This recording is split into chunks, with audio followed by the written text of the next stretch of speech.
Good morning. मैं साधना study साधना में आप सभी का स्वागत है। हम देखते हैं आज टेस्ट सीरीज तीसरी, ठीक है। क्योंकि जो टेस्ट सीरीज है ये हम हर एक दिन बात कराएंगे और एक एक दिन बीच में जो है थ्योरी देंगे। किसकी? वस्त्र विज्ञान की। पहली हो चुकी है, कल दूसरा पढ़ाएंगे। और आज जो है हम टेस्ट सीरीज अपना देखते हैं तीसरा। 2 टेस्ट सीरीज हो गया। ये लगातार जितने भी DSSB TGT PGT LT में पूछे गए क्वेश्चन हैं, हाई स्कूल की NCERT से, 9th की NCERT से, इंटर की NCERT से, प्लस जितने भी प्रीवियस ईयर है उसमें जितने भी क्वेश्चन बने हैं वहाँ से क्वेश्चन को हम देखेंगे और आगे चलेंगे, ठीक है। तो आज का पहला क्वेश्चन क्या है? पहला क्वेश्चन है, गृह विज्ञान के क्षेत्र में आते हैं सौंदर्य या कला का ज्ञान, रसायन तथा भौतिक विज्ञान, शिल्प कला या गृह व्यवस्था, गृह विकास या गृह व्यवस्था तथा शिशु पालन। तो सबसे पहले हम देखते हैं हमारे जो गृह विज्ञान के मुख्य क्षेत्र हैं, तत्व है, किसके किसके मुख्य क्षेत्र जो है उसके अंतर्गत क्या क्या आता है। तो मुख्य क्षेत्र के अंतर्गत पहला जो हमारा आ जाता है गृह व्यवस्था आ जाता है, ठीक है। पहला जो हमारा आ जाता है वह गृह व्यवस्था आ जाता है, गृह व्यवस्था। दूसरा हमारा क्या आ जाता है? पोषण विज्ञान। पोषण विज्ञान के बाद से तीसरा जो हमारा आ जाता है वस्त्र विज्ञान। वस्त्र विज्ञान के बाद हमारा बाल विकास आ जाता है, ठीक है। बाल विकास के बाद से हमारा जो आ जाता है वह प्रसार शिक्षा आ जाता है, ठीक है। प्रसार शिक्षा या स्वास्थ्य, ये जो होता है हमारा यह मुख्य क्षेत्र होते हैं। इसके बाद से जितने भी क्वेश्चंस बनते हैं इसी के अंतर्गत से बनते हैं। क्योंकि अगर एक गृहिणी को गृह व्यवस्था का ज्ञान हो जाता है तो अपने घर को कैसे मैनेज करना होता है उसके बारे में सीख जाती है। आहार पोषण के बारे में अगर वो जानकारी लेती है तो हमारे परिवार को कितना न्यूट्रिशन चाहिए होता है, कितना किस व्यक्ति को कितना आहार चाहिए होता है, किस मौसम में कौन कौन से आहार लेने होते हैं, तो ये सब जानकारियाँ उनके अंदर आ जाती है। वस्त्र विज्ञान में गर्मी में कौन सा कपड़ा, ठंडी में कौन सा कपड़ा, बच्चे के लिए कौन सा, पार्टी के लिए कौन सा, शादी के लिए कौन सा, इधर कॉलेज डॉक्टर नर्स के लिए क्या, मतलब कौन से कपड़े हमारे लिए लाभदायक होते हैं, इसके बारे में जानकारी मिल जाती है। किन क्षेत्रों से कौन से वस्त्र मजबूत, कौन से वस्त्र खराब, ये सब एक गृहिणी को पता होना चाहिए।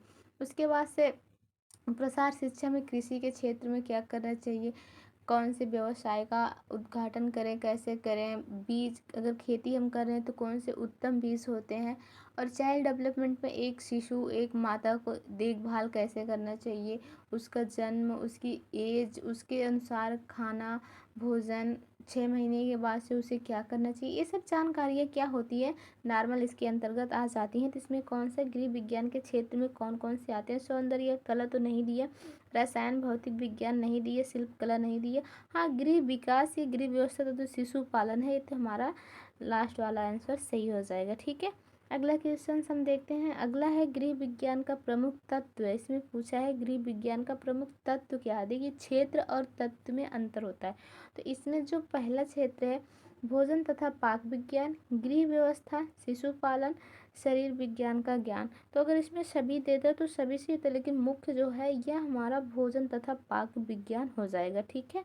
अगला क्वेश्चन देता है। अगला क्वेश्चन क्या है कि गृह विज्ञान का मुख्य क्षेत्र क्या है। इसमें मुख्य क्षेत्र पूछ रहा है भोजन तथा पोषण विज्ञान, घर में अर्थव्यवस्था, सिलाई विज्ञान, गृह व्यवस्था। इसमें भी क्या होता है सभी आंसर सही हो जाता, लेकिन मुख्य पूछा है एकदम सा तो गृह व्यवस्था आ जाएगा, ठीक है। लास्ट वाला आंसर सही है। अगला क्वेश्चन क्या है? अगला क्वेश्चन है गृह विज्ञान से संबंधित विज्ञान है सामाजिक विज्ञान, पोषण विज्ञान, शरीर क्रिया विज्ञान, उपर्युक्त सभी। इसमें सभी दिया है। तो सारे समाज, ये जो है ना गृह विज्ञान समाज से ज़्यादा मतलब रिलेटिव होता है, तो ये सामाजिक विज्ञान भी आ जाएगा, पोषण विज्ञान भी आ जाएगा। इससे संबंधित जो है इसके अंतर्गत जो आते हैं, इसके जैसे कि जो भी हम पढ़ते हैं इस गृह विज्ञान के अंतर्गत उससे संबंधित कौन कौन से आ जाते हैं। तो शरीर क्रिया विज्ञान के बारे में भी जानकारी मिली है, तो मिलती है, और उपर्युक्त हमारा सभी हो जाएगा, ठीक है। ये क्या हो जाएगा? सभी आंसर सही हो जाएगा। फिर अगला क्वेश्चन हम देखते हैं। अगला क्वेश्चन है कि पहनने के कपड़े की सफाई आवश्यक है क्योंकि, जो कपड़ा व्यक्ति पहनता है उसके लिए सफाई आवश्यक है क्योंकि गंदे कपड़े में जू पड़ जाते हैं, पसीने की दुर्गंध आती है, त्वचा के रोग पैदा हो जाते हैं, वस्त्र गंदे दिखने में अच्छे नहीं लगते। तो इसमें कौन सा आंसर सही होगा? पूछा जा रहा है कि जो कपड़े होते हैं, ठीक है, कपड़े पहनने की सफाई आवश्यक है। कपड़े गंदे कपड़ों में जूं पड़ जाते हैं, पसीने की दुर्गंध आती, त्वचा रोग के पैदा हो सकते हैं। तो देखिए इसमें सबसे बेस्ट जो आंसर है वह त्वचा के रोग पैदा हो सकते हैं। अगर हमारे कपड़े में जैसे जो भी कुछ गंदगी बैठी रहती है, धूल, तो हमारे शरीर में अगर वही हम पहने रहते हैं तो त्वचा क्या होती है, सॉफ्ट होती है। उसमें क्या होता है, खुजली होने लगती है। खुजली होने के बाद से अनेक प्रकार के रोग उत्पन्न होते हैं। तो कपड़े की सफाई आवश्यक है, ठीक है। ये हमारा आंसर, त्वचा के रोग पैदा हो सकते हैं, ये आंसर सही है। अगला क्वेश्चन क्या है, निद्रा एक अच्छी प्रक्रिया है क्योंकि यह शरीर को स्वस्थ बनाती है, शरीर को शक्तिशाली बनाती है, स्वभाव को श्रेष्ठ बनाती है, यह थकावट को दूर करती है। तो जो हमारा नींद है, हमें क्या है 5 से 6 घंटे या 7 घंटे नींद अवश्य है। अगर कोई व्यक्ति नींद मतलब पूरी ले रहा है तो वो स्वस्थ है। और कोई कोई व्यक्ति अगर 2 घंटे 3 घंटे सो रहा है या 6-7 घंटे से ज़्यादा भी सो रहा तब पर भी खराब है। और 2 घंटे 3 घंटे सो रहा, 6-7 घंटे से कम सो रहा फिर भी खराब है। तो नींद क्या होती है, एक हमारी थकावट दूर करती है। अगर व्यक्ति पूरे दिन कोई कार्य किया रहता है या पढ़ा रहता है तो उसको अच्छी नींद मतलब लेनी चाहिए, शरीर हमारा स्वस्थ रहता है। फिर अगर हम नींद से उठते हैं तो क्या होता है, हमारा माइंड फ्रेश हो जाता है। फिर आगे हमें कोई भी कार्य करने का मन करता है। तो इसमें क्या हो जाएगा, डी आंसर सही हो जाएगा, ठीक है। कौन सा, डी आंसर सही हो जाएगा। शरीर को स्वस्थ तो बनाती है, शक्तिशाली कोई मतलब नहीं है, स्वभाव को श्रेष्ठ ये कोई मतलब नहीं है, लेकिन सबसे जो उपयुक्त आंसर है वो हमारा है, थकावट को दूर करती है, ठीक। अगला क्वेश्चन हम देखते हैं, यह क्या है, वायु दूषित हो जाती है श्वसन क्रिया के द्वारा, जैविक पदार्थों के विघटन के द्वारा, जलने की क्रिया के द्वारा, उपयुक्त सभी। देखो हमारे जो वायु होती है, वायु प्रदूषण दूषित कैसे हो जाता है कि उसमें अनेक प्रकार जो अनेक व्यक्ति होते हैं, कोई मतलब रोगी होता है, मरीज होता है, कोई स्वस्थ होता है। तो ये क्षेत्र जो है ना बहुत छोटी सी दुनिया, तो उसमें हर एक प्रकार के इंसान होते हैं। वो जो कार्बन डाइऑक्साइड छोड़ते हैं उससे भी क्या होता है, उससे भी हमारे वातावरण दूषित होते हैं। उसके बाद से जैविक पदार्थों के विघटन, जितने भी जैविक पदार्थ होते हैं उसका जब विघटन होता है वो नष्ट होते हैं, तो उससे भी हमारा वायु प्रदूषण दूषित होता है।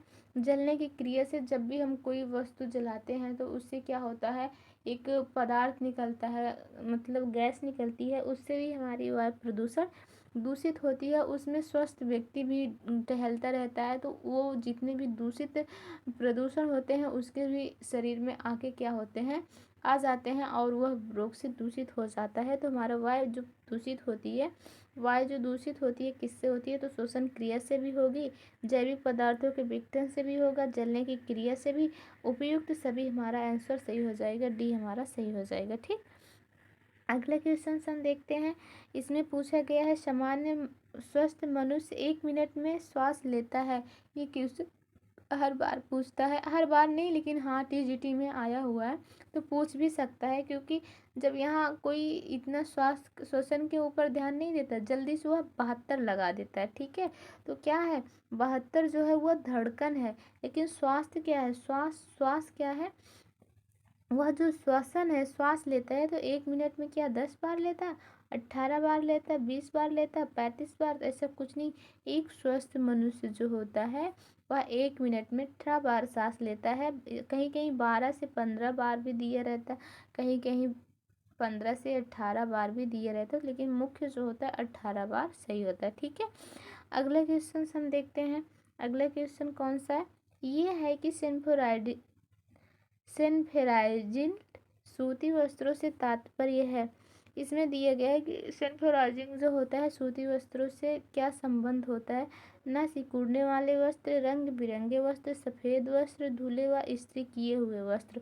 तो हर जगह ये जो एक मार्क होता है, सेनफोराइजिंग जो होता है, यह सूती वस्त्रों को सिकुड़ने का प्रमाण देता है। यह चिन्ह होता है कि अगर कोई भी सूती वस्त्र होगा उस पर अगर इसका लेबल लगा होगा सेनफोराइजिंग का, तो वह जो है कपड़ा नहीं सिकुड़ेगा, ठीक है। यह क्या होता है, सिकुड़ने का रोधी होता है, विरोधी होता है। तो हमारा पहला आंसर सही हो जाएगा, ठीक है। अगला question, next question, last question क्या है? यह है कि निम्नलिखित में से पौधे ना प्राप्त होने वाले तंतु हैं। पौधे से ना प्राप्त होने वाले तंतु कौन से हैं?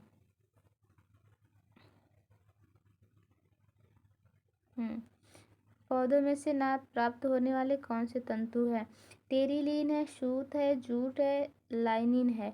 तो इसमें जो है, जो पौधे हमारे जो सूत होते हैं ये वानस्पतिक होते हैं। पहले तो देख लीजिए, जो हमारे रेशे होते हैं कहाँ कहाँ से प्राप्त होते हैं? तो दो प्रकार से प्राप्त होते हैं, एक हमारा प्राकृतिक होता है, एक कृत्रिम होता है। प्राकृतिक के अंतर्गत क्या आता है? प्राकृतिक के अंतर्गत जो आता है हमारा, तो वह जो आता है वानस्पतिक जगत से आता है।